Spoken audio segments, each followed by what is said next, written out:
All right, buckle up for this one. Yeah. We're diving deep into the case of Faryion Wardrip. Oh, a Texas serial killer. Exactly. His crimes really shook the 80s. We've got excerpts from his Wikipedia page to guide us. Yeah. Kind of traces life from, well, what seemed like a normal childhood to, well, a string of really brutal murders. And it's interesting because, it's not just the facts of the case. Right. It's also about, like, the impact, right? The ripples. Yeah, the ripples, the changes in, forensic science and real people whose lives are changed forever. Yeah, for sure. It's a case that I think shows how, like, events that seem totally separate can actually end up connected Right. in the worst ways. And, understanding patterns, seeing those red flags, that's huge. Yeah. And then this case really shows how DNA technology Oh, yeah. changed everything about criminal investigation. Okay, so let's rewind back to the beginning. Okay. Wardrip was born in Indiana in 1959. From what we can tell, pretty average childhood, no big warning signs. Right. But then as he gets older, things start to, unravel a bit. Drops out of high school, joins the National Guard, ends up with a less than honorable discharge. Drugs, disorderly conduct, going AWOL. It's like he's on a downward spiral. And this is where it gets interesting, right? You start to wonder, like, were these early signs, were these like glimpses into a troubled mind? Yeah. Or was it like a slow, gradual thing? Right. We don't have a deep psychological profile, but Right. these behaviors definitely raise questions. Yeah, absolutely. And the trouble doesn't end there. So he gets married in 83. Okay. Has 2 kids, but drugs and alcohol abuse, they take their toll. By December 1984, the marriage falls apart, divorce a year later. Okay. And it's during this really messy time in his life that his crimes begin. Right. Our first victim, Terry Sims, young woman, she's working as an EKG specialist, going to college, found murdered in her apartment. And the murder itself, it's really brutal. Wardrip, he causes some kind of commotion outside her apartment. Oh, wow. So Sims, she comes out to see what's going on, and that's when he attacks her. Oh, my God. She fought back, but he overpowers her, ties her hands, stabs her multiple times. That's awful. It's just this horrifyingly violent crime, and at this point, nobody knows who did it. It's December of 84, and, DNA technology is nowhere near what it is today. Right. Investigators, they find a fingerprint and a semen sample, Okay. but they just don't have the tools to really analyze it. Can you imagine having those clues but not being able to connect the dots? Yeah, it's so frustrating. It really shows how investigations worked back then, Yeah. relying on eyewitness accounts, Yeah. circumstantial evidence. Right. And unfortunately, that often linked to wrongful convictions, Yeah, for sure. which we'll get into a little bit later. It definitely. But for now, let's move on to Wardrip's next victim. Okay. Just a month later, January of 85, another young woman, Toni Gibbs, she disappears. Okay. Toni was a nurse at the same hospital where Wardrip was working as an orderly. Oh, wow. And she offered him a ride. And that was a tragic decision. It's scary to think that, like a simple act of kindness could lead to something so horrible. Yeah. Wardrip, he abducts Toni, sexually assaults her, stabs her repeatedly. Somehow she survives that initial attack. Oh, my goodness. Crawls a long way before she dies from her injuries. It's unbelievable. It's hard to even imagine the terror she must have felt. And to make matters worse, another man, Danny Laughlin, Oh, yeah. he was wrongly accused Okay. and even went to trial for her murder. The system relying on circumstantial evidence. Yeah, Without DNA testing. right. It had terrible consequences. It really did. Laughlin's story, it really shows how flawed the justice system was back then. Yeah. And how the lack of, sophisticated forensic tools could lead to innocent people being caught up in the system. Right. We'll come back to his story a little later. Okay. But for now, let's keep following Wardrip's Yeah. his path of destruction. In March of 85, just 2 months after Toni Gibbs's murder, Wardrip claims another victim. Okay. Debra Taylor. She met Wardrip at a bar in Fort Worth. Okay. And when she rejected his advances, he murdered her. Jeez. And tragically, her husband was initially suspected, Right. which adds another layer of injustice to all of this. It's interesting, isn't it? It seems like Wardrip's targeting young women in different cities. Yeah. These seemingly random victims. The brutality of the attacks, no clear motive. Right. I mean, that must have created so much fear in those communities. Yeah. All that uncertainty. You can only imagine, like, the anxiety and suspicion that would have just gripped those areas as the body count rises. And then in September of '85, Ellen Blau, a waitress and college student, she's abducted while walking to her car. Her body's found weeks later. She had been strangled, possibly with a broken neck. Okay, and this is where it gets really interesting. Okay. Blau, she lived near Terry Sims. Oh, wow. Wardrip's first victim, remember? Right, right. And one of Blau's friends even mentioned feeling uneasy around Wardrip. Oh, gosh. So it makes you wonder, were there missed opportunities? Right. You know, could they have connected the dots? Could they have stopped him sooner? Yeah, it's a haunting thought. Yeah. And one that, comes up a lot in cold cases. Right. Could some small detail or a gut feeling have changed everything? Right. We'll never know for sure, but it just shows how important it is to pay attention to those little red flags. Yeah. And trust your instincts. Absolutely. Right. But at this point, Wardrip's still flying under the radar. Yeah. Investigators are baffled. The communities are scared. Right. Nobody knows what to do. It's May 1986 when Wardrip commits his final known murder. Okay. His victim this time is Tina Kimbrough, a waitress that he'd actually befriended. Oh, wow. He suffocated her in her apartment. But this time, things are different. Instead of trying to hide the crime, Wardrip calls the police from Galveston, confesses to killing Kimbrough, and threatens to kill himself. Wow. What do you make of that? Like, why confess all of a sudden? Right. Like, was it actual guilt? A cry for help? Uh-huh. Or was he trying to control the story? That's the big question, right? Yeah. It's something that psychologists and criminologists still debate today. Yeah. Was this like a genuine break in his mind? Right. Or was there something else going on, something more calculated? Right. You might never really know why he confessed, but Yeah. it definitely makes his story even more complicated. Absolutely. It's a crazy turn of events. Right. And it leads to his arrest and imprisonment. Wardrip's sentenced to 35 years for Kimbrough's murder. Okay. But get this, he's paroled after serving only 11 years. You can imagine the outrage. Yeah. People must have been furious. Yeah. A man confesses to a horrific crime like that. Right. And he's out after such a short sentence. Yeah. It shows that sometimes, even with the best intentions, the justice system doesn't get it right. Right. And while Wardrip is out there rebuilding his life, going to church, looking like he's changed, the families of his other victims, they're still hurting. Right. They're still looking for answers. Yeah. Those unsolved cases, they're like open wounds. Absolutely. A constant reminder that justice hasn't been served. But hold on, the story doesn't end there. No. DNA technology gets better and better. Right. And that's going to be crucial in reopening those cold cases. Yeah. And finally, bringing Wardrip to justice for all of his crimes. That's where we'll pick up in part 2 of our deep dive. Okay.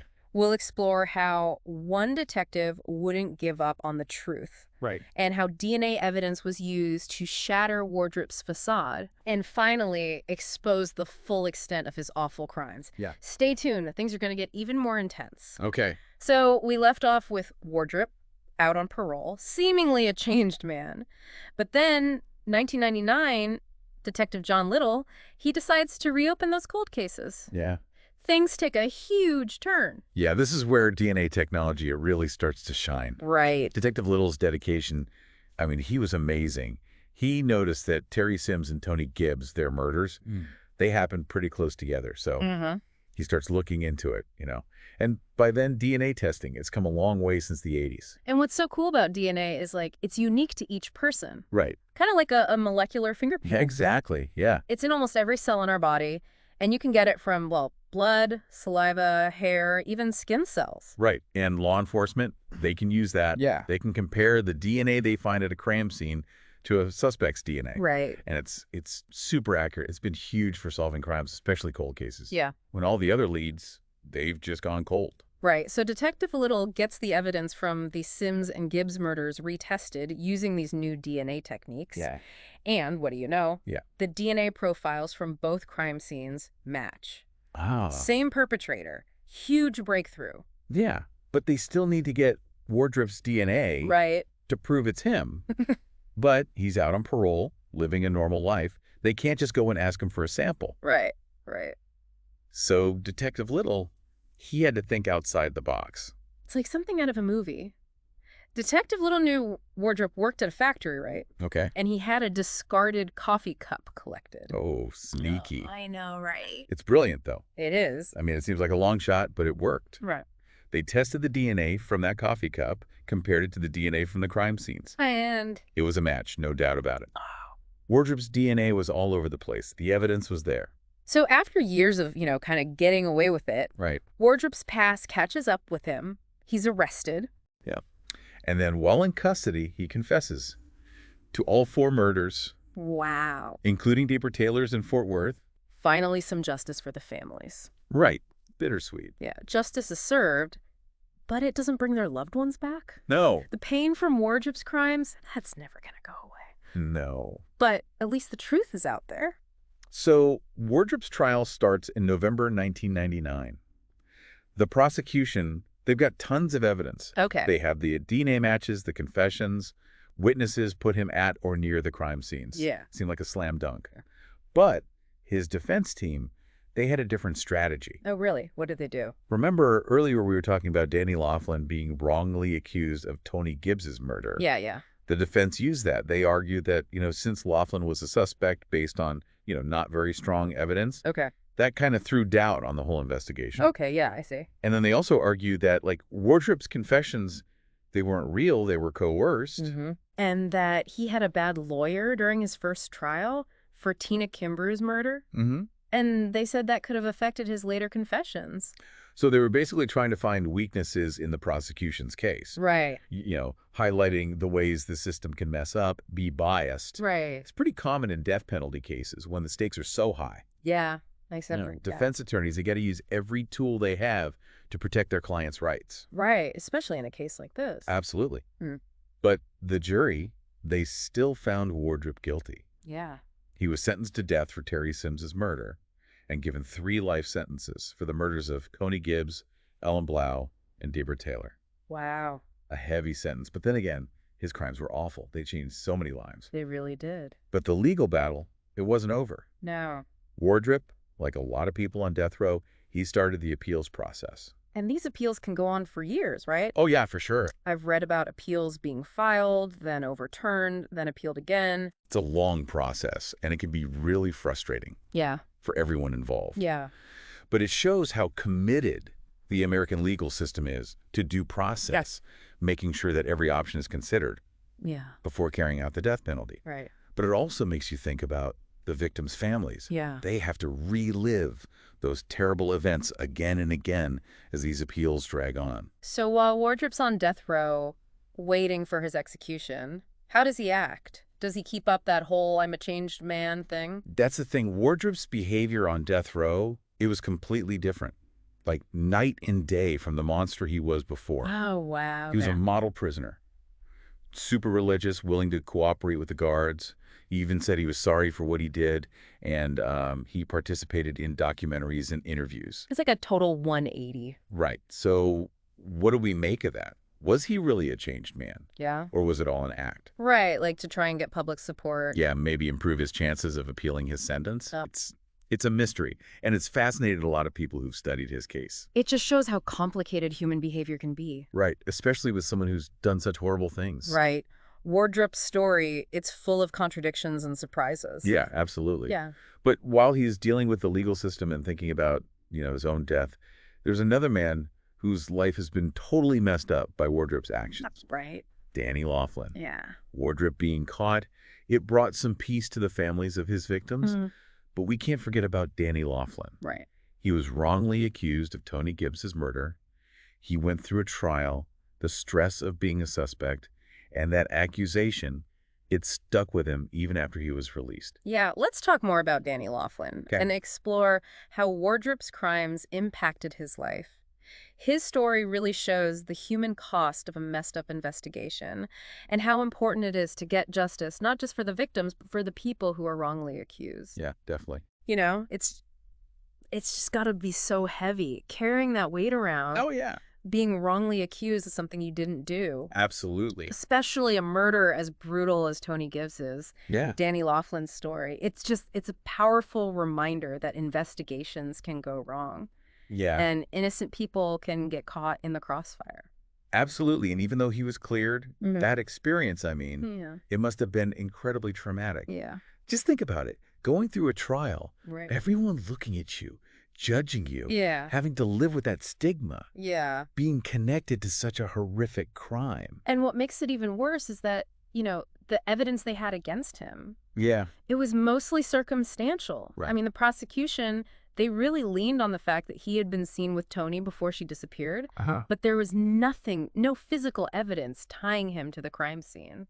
It really exposes the flaws in the justice system back then. DNA testing was just starting out. Right. So investigators, prosecutors, they had to rely on eyewitnesses. Right. Which, let's face it, aren't always reliable. Right. And they had to make assumptions based on, well, very little evidence. It's a scary thought.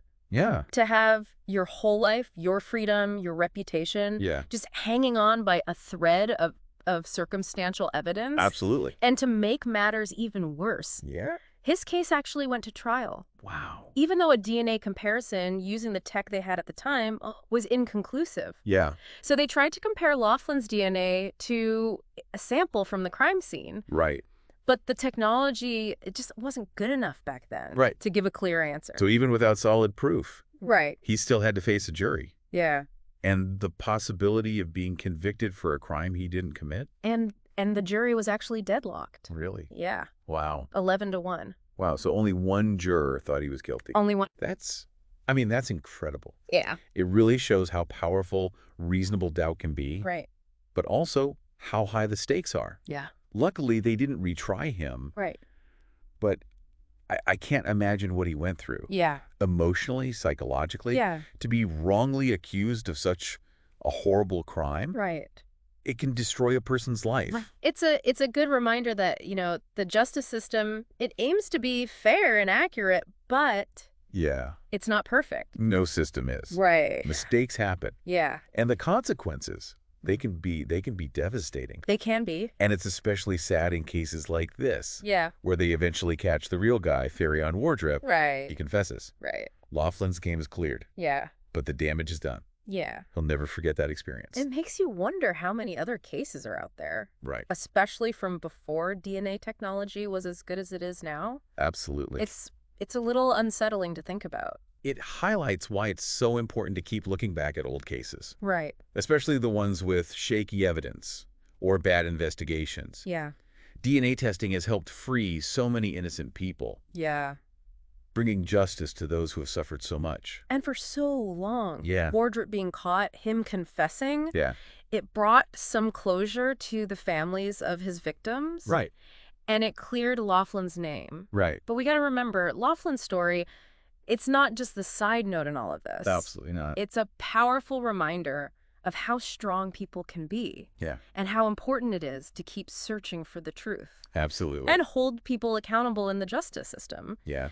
This deep dive into Faryion Wardrip's case, Yeah. It's been a wild ride. It has. From those chilling details of his crimes to the mistakes that led to Danny Laughlin's wrongful conviction to how DNA technology finally brought the truth out. Yeah. It's a journey through, well, the worst parts of human behavior. Absolutely. And the complexities of the justice system. We've talked about the facts of the case, but the big questions, they're still there. Right.